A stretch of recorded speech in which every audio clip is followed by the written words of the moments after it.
ప్రభునందు ప్రేమించబడిన ప్రియమైన దేవుని ప్రజలారా, ప్రభువైన యేసుక్రీస్తు పరిశుద్ధమైన దివ్యమైన నామములో మీ అందరికీ శుభములు. ప్రభు నామమున వందనాలు తెలియపరుస్తూ ఉన్నాను. జీసస్ నెవర్ ఫెయిల్స్ అనేటువంటి ఈ మినిస్ట్రీ ద్వారా కొన్ని దేవుని మాటలు మీకు అందించాలని ఇష్టపడుచు ఉన్నాను.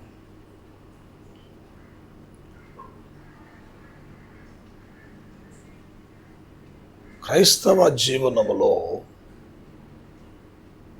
హతసాక్షి అవడం అది చాలా అదృష్టముతో కూడినటువంటిది. ఆ కృపను దేవుడు అందరికీ అనుగ్రహించడు, కానీ కొందరికి మాత్రమే అలాంటి కృప అనుగ్రహించబడుతుంది. ఆ కృపను పొందిన సేవకులైన దేవుని బిడ్డలైన పరిశుద్ధులైన ధన్యులని నేను భావిస్తూ ఉన్నాను. బైబిల్ గ్రంథంలో శోధనలు, సమస్యలు, హింసలు వేరు సందర్భాలలో ఉదహరించబడ్డాయి. వాటిని మనము సరిగా అర్థం చేసుకున్నప్పుడు వాటి యొక్క భావాన్ని గురించి మనకు అర్థమవుతూ ఉంటుంది. ఎందుకు చెప్పబడిందనే విషయము గోచరమవుతుంది. దేవుని గ్రంథాన్ని క్షుణ్ణంగా మనం అర్థం చేసుకోవాలి. అప్పుడే ఆ వాక్కులు పరిశుద్ధాత్మ ద్వారా ఎందుకు రాయబడ్డవి అనే విషయము మన హృదయానికి దేవుడు అర్థమయ్యే రీతిలో ప్రబోధిస్తూ ఉంటాడు. క్రీస్తు యేసునందు సద్భక్తితో బ్రతుకును ఉద్దేశించు వారందరూ హింస పొందుదురు అని లేఖనాల్లో ఉన్నాయి. సద్భక్తి అనగానే సత్ ప్లస్ భక్తి. సత్ అంటే దేవుడు, లేకంటే సత్యము అని అర్థం. భక్తి సత్యము పట్ల భక్తి కలిగిన వారికి హింస కలుగున అంటాడు. సత్యం అంటే ఏంటంటే యేసును గురించినటువంటి ప్రబోధన సత్యముతో కూడినటువంటిది. యేసు నేనే మార్గమును సత్యమును అంటాడు. సత్య సంబంధమైన బోధ మానవాళిలో కొందరికి విభేదమును, మానసిక కష్టాన్ని, కోపాన్ని రగిలింపచేస్తూ ఉంటుంది. అపోస్తుల కార్యంలో స్టెఫను ఉన్నాడు. ఇశ్రాయేలీయులలో స్టెఫను కూడా అదే జాతికి సంబంధించిన వాడు. అయినా ఇక్కడ బోధన గురించినటువంటి వ్యత్యాసం కలిగింది. స్టెఫను సత్యాన్ని గురించి బోధించాడు. అబ్రహాము మొదలుకొని మోషే వరకు జరిగినటువంటి పరిణామములలో ఉన్న మహత్కార్యాలను, ఇశ్రాయేలులు దేవుని ద్వారా అనుభవించిన గొప్ప కార్యాలను వివరిస్తూ యేసును గురించినటువంటి ప్రత్యక్షతను ఆయన తెలియపరిచాడు. తెలియపరిచినప్పుడు అక్కడ రెండు మాటలు ఉదహరించాడు. ఒకటేంటంటే, మీరు దేవునిని సరిగా అర్థం చేసుకోవడం లేదు,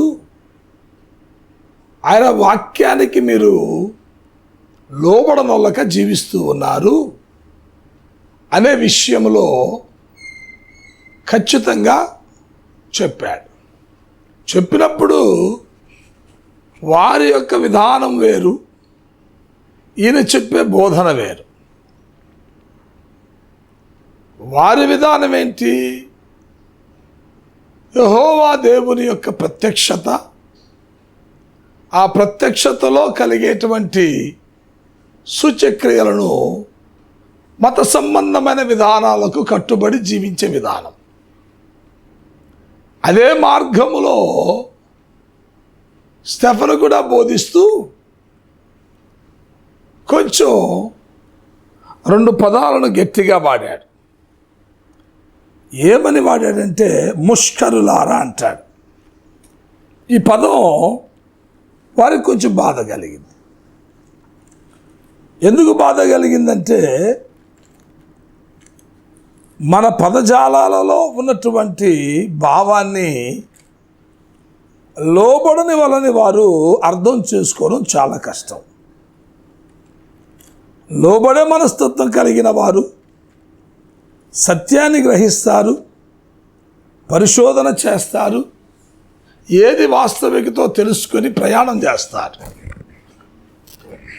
మనము నమ్మినటువంటి సిద్ధాంతం వాస్తవము, అదే నిజ నిర్ధారణ అనే భావం కలిగి ఆంతర్యములో ఒక అభిప్రాయము కలిగి ప్రయాణం చేస్తూ ఉన్నప్పుడు ఎవరు ఎన్ని మాటలు చెప్పినా అంగీకృతముగా అది భావించబడదు.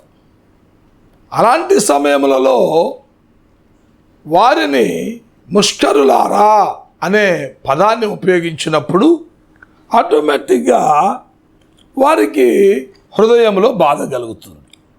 మీరు అంటారు చూడండి, అపోస్తుల కార్యము 7వ అధ్యాయం 51వ వచనంలో, ముష్కరులారా, హృదయములను చెవులను దేవుని వాక్యముకు లోపరచనొల్లని వారలారా,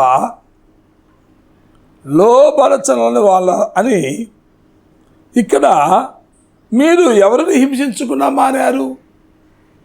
ప్రవక్తలను హింసించుకున్నా మానారా?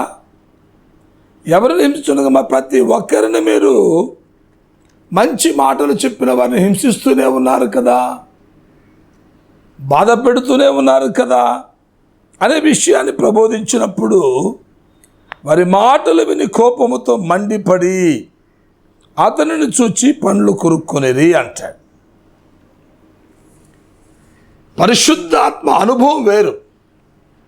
ఆ అనుభవంలోనికి వచ్చిన వారికి మాత్రమే దైవిక ప్రత్యక్షతలో ఉన్న గొప్పతనం అర్థమవుతుంది. అనుభవంలో లేని వారికి ఏమర్థమవుతుంది?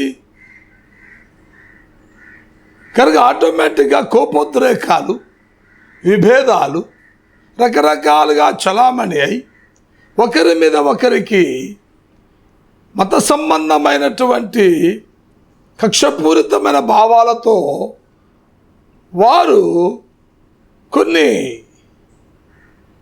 విధాలుగా హింసించడం జరుగుతుంది.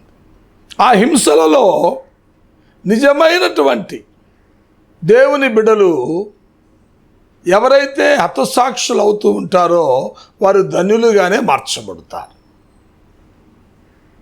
ఆదిమ అపోస్తుల కాలంలో కూడా సంఘ చరిత్రలో, ఆదిమ సంఘ చరిత్రలో కూడా పరిశుద్ధులైన వారు ఎంతోమంది వారు హతసాక్షులుగా చంపబడ్డారు.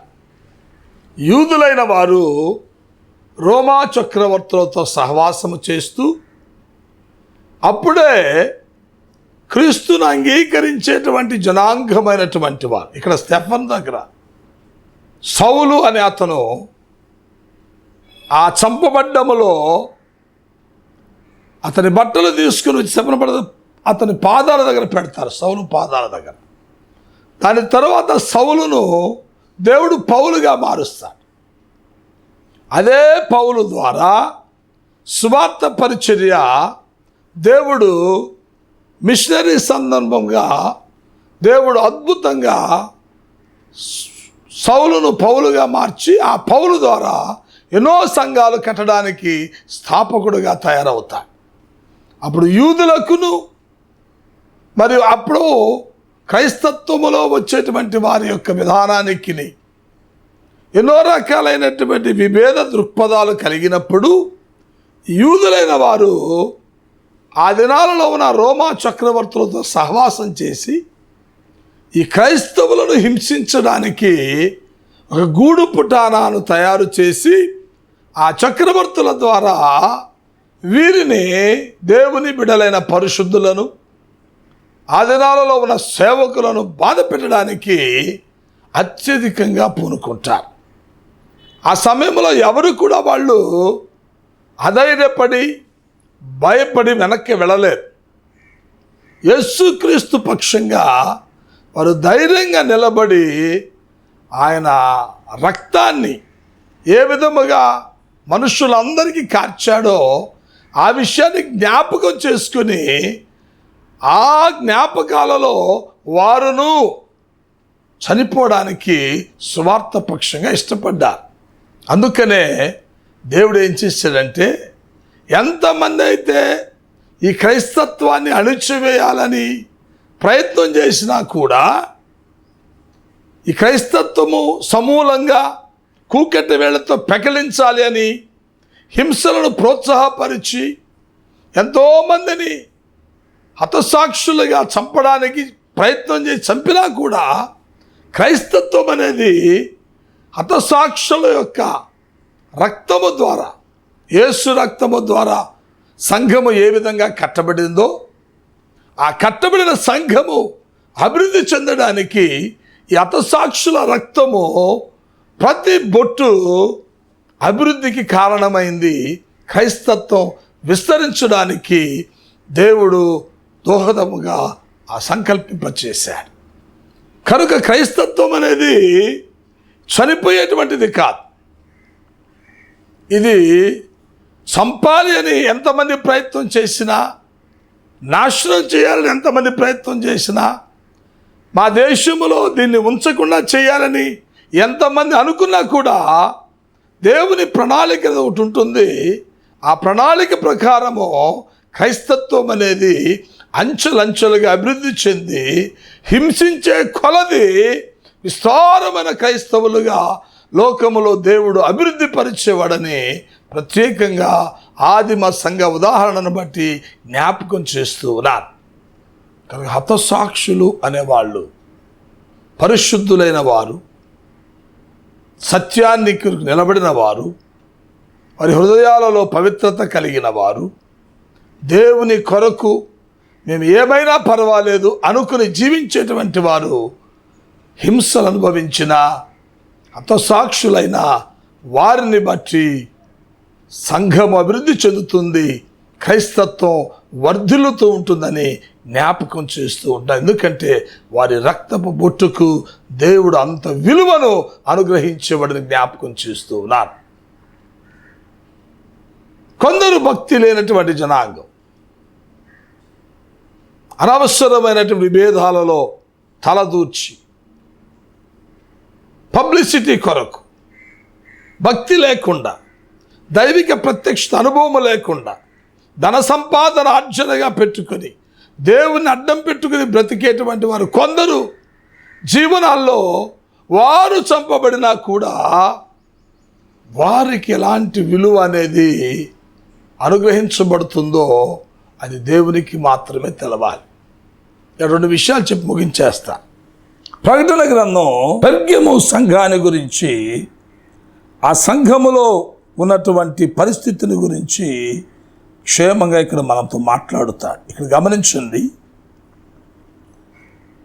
13వ సాతాను సింహాసనమున్న స్థలములో నీవు కాపురమున్నావని నెరుగుదును, మరియు సాతాను కాపురమున్న ఆ స్థలములో నా యందు విశ్వాసయుండి, బాగా గమనించాలి, నా యందు విశ్వాసయుండి నన్ను గూర్చి సాక్షి అయిన అంతిపై అనువాడు మీ మధ్యను చంపబడిన దినములలో నీవు నా నామమును గట్టిగా చేపట్టి నా యందలి విశ్వాసమును విసర్జించలేదని నేను ఎరుగుదును అంటాడు. ఎడదే బాగా గమనించాలి. కనుక ఇక్కడ భయము అనేది లేదు. సాతాను కాపురం ఉన్నటువంటి స్థలములో ఇలాంటి హింస సంబంధమైన మరణాలు సంభవిస్తూ ఉంటాయి. దేవుని బిడ్డలైన వారికి సువార్త వ్యాపకత్వములో భయం అనేది ఉండదు. ఎందుకంటే క్రైస్తత్వము ఈ లోకములో స్థిరపరచబడినదే యేసు క్రీస్తు యొక్క రక్తము ద్వారా. కనుక ఆయన ఏ విధముగా అయితే ఆయన రక్తము ద్వారా సంఘము కట్టబడిందో, ఆ సంఘ అభివృద్ధి కొరకు ఎంతోమంది రక్తమును కార్చి ఆ హింసలలో వారు కూడా పాలిభాగస్తులయ్యారు. ఆ విధముగా సంఘము క్రైస్తత్వం అనేది ప్రపంచములో అభివృద్ధి చెందడం ప్రారంభమైంది. అందుకనే ఈనాడు ప్రపంచములో క్రైస్తత్వం నెంబర్ 1 స్థానంలోనే ఉంటుంది. దేవుడు ఆ విధంగా దాన్ని ఉంచాడు. ఆయన మహిమార్థముగా, ఆయన ఘనతకు చెందే విధంగా క్రైస్తత్వాన్ని ఆ విధంగానే దేవుడు అనుదినము హెచ్చిస్తూ ఉన్నాడు. ఈ విషయాన్ని జ్ఞాపకం చేస్తూ ఉన్నాను.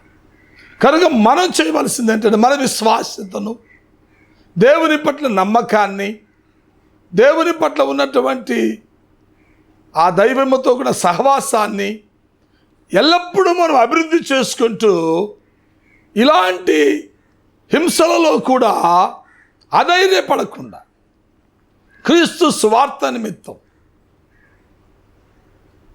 సత్యము విషయములో స్థిరపరచబడి నమ్మకమైన వారంగా నిలబడి దేవుని కొరకు మనము మన సువార్తను, మనకు అప్పచెప్పబడిన పనిని మనము సక్రమముగా మనం బోధించుకుంటూ ముందుకు ప్రయాణం చేస్తే దాని ద్వారా వచ్చేటువంటి ఏ హింస అయినా అది ఆశీర్వాదకరంగానే ఉంటుందని జ్ఞాపకం చేస్తూ ఉన్నాను. ఇంకొక మాట కూడా ప్రకటన గ్రంథంలో ఉంది. ఈ మాట చదివించి నేను ముగించి వేస్తాను. ఈ మాటలు చాలా జాగ్రత్తగా జ్ఞాపకం చేసుకోండి. క్రైస్తవ సమాజానికి తెలవడానికి ఈ వీడియో మీరు విన్నట్లయితే తప్పకుండా షేర్ చేయండి. ఇది చాలా ఈ దినాలలో ప్రాముఖ్యమని నేను తలంచి దేవుని ఆత్మ ద్వారా నేను ఈ మాటలు మీకు తెలియపరుస్తూ ఉన్నాను. ప్రకటన గ్రంథం 17వ అధ్యాయం, ఇది కూడా బాగా గమనించాలి. ఈ మాట కూడా బాగా గమనించండి. ఆ స్త్రీ ధూమ్ర రక్త వర్ణము గల వస్త్రమును ధరించుకుని బంగారముతోనూ రత్నములతోనూ ముత్యములతోనూ అలంకరింపబడినదై ఏహమైన కార్యములతోనూ తాను చేయుచున్న వ్యభిచార సంబంధమైన అపవిత్ర కార్యములతోనూ నిండిన ఒక సువర్ణ పాత్రను తన చేత పట్టుకుని ఉండెను.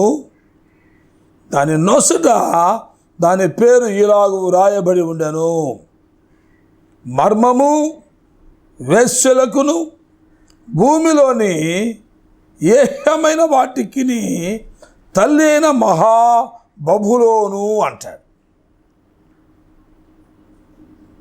మరియు ఆ స్త్రీ పరిశుద్ధుల రక్తము చేతను, యేసు యొక్క హతసాక్షుల రక్తము చేతను మత్తిల్లియునుట చూచి తిని, నేను దాన్ని చూచి బహుగా ఆశ్చర్యపడగా. కనుక సాతాను యొక్క ప్రభావము హతసాక్షుల యొక్క రక్తము ద్వారా ఈ ప్రపంచములో తగ్గిపోవును, అది దాని అర్థం.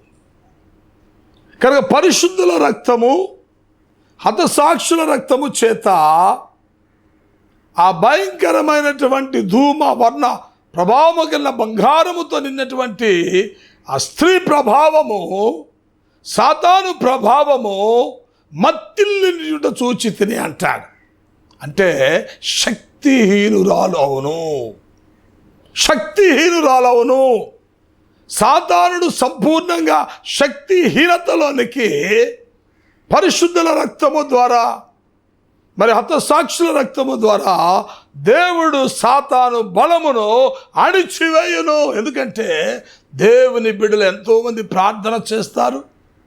అదే సమయంలో వారు నమ్మిన సత్యాన్ని బోధించేటప్పుడు చాలామంది లోబడిన జనాంగము వారిని హతమార్చాలి అని సత్యానికి వ్యతిరేకంగా వారు హతమార్చినప్పుడు వారి రక్తము సాతాను యొక్క బలమును నశింపచేయడానికి దేవుడు కార్యము చేసేవాడై ఉన్నాడు. కనుక హతసాక్షుల రక్తం క్రైస్తవ లోకానికి చాలా గొప్పది, అదృష్టమైనది. పరిశుద్ధుల రక్తం చాలా గొప్పది, అదృష్టమైనది. కనుక ఏ సత్యమునైతే మనం నమ్మామో, ఏ ప్రత్యక్షతనైతే మనం కలిగి జీవిస్తున్నామో, ఎలాంటి అభిషేకమునైతే ఈ లోకములో మనము కలిగి ప్రకటన చేసి ఆత్మల భారము చేత ఎంతోమంది రక్షింపబడాలి, రక్షణ అనుభవంలోనికి వచ్చి దేవుని రాజ్యం స్వతంత్రించుకోవాలనే హృదయ వేదన కలిగేటువంటి ప్రతి ఒక్కరికి ఈ మాటలు ఆశీర్వాదకరంగా, దీవెనకరంగా మార్చబడునుగాక. ఎందుకంటే దేవుని బిడ్డలమైన మనం దేవుని కొరకు సాక్షులుగా ఉండడం, అది దేవుని ఎదుట మహిమకరం, దేవునికి మహిమకరం, మనకి అది అదృష్టంగా ఉంటుందని మనం ఈ మాటల ద్వారా మనం చేస్తాం. ప్రవీణ్ ప్రగడాల విషయము వారు నాకు అంతకుముందు తెలియదు, కానీ వారు సత్యము పట్ల నిలబడి హతసాక్షిగా వారి యొక్క శరీరము మన రాష్ట్రములో ఈ విధముగా చనిపోవడం, వారి యొక్క శరీరములో ఉన్న ప్రతి రక్తపు బొచ్చు, ఒక్కొక్క బొట్టు ఒక్కొక్క వ్యక్తి మారడానికి దేవుడు తప్పక సహాయం చేస్తాడు. అదే సమయంలో సాతాను యొక్క బలం నశించి దేవుని రాజ్య సంబంధమైనటువంటి క్రైస్తవ ఎదుగుదల, అభివృద్ధి అవుతుందని నేను ప్రత్యేకంగా ఈ సందర్భంగా జ్ఞాపకం చేస్తున్నాను. మరి కుటుంబం కొరకు మన అందరం కలిసి ప్రార్థన చేయండి. దేవుడు సంఘాలను అభివృద్ధి పరచునుగాక. ఆమేన్.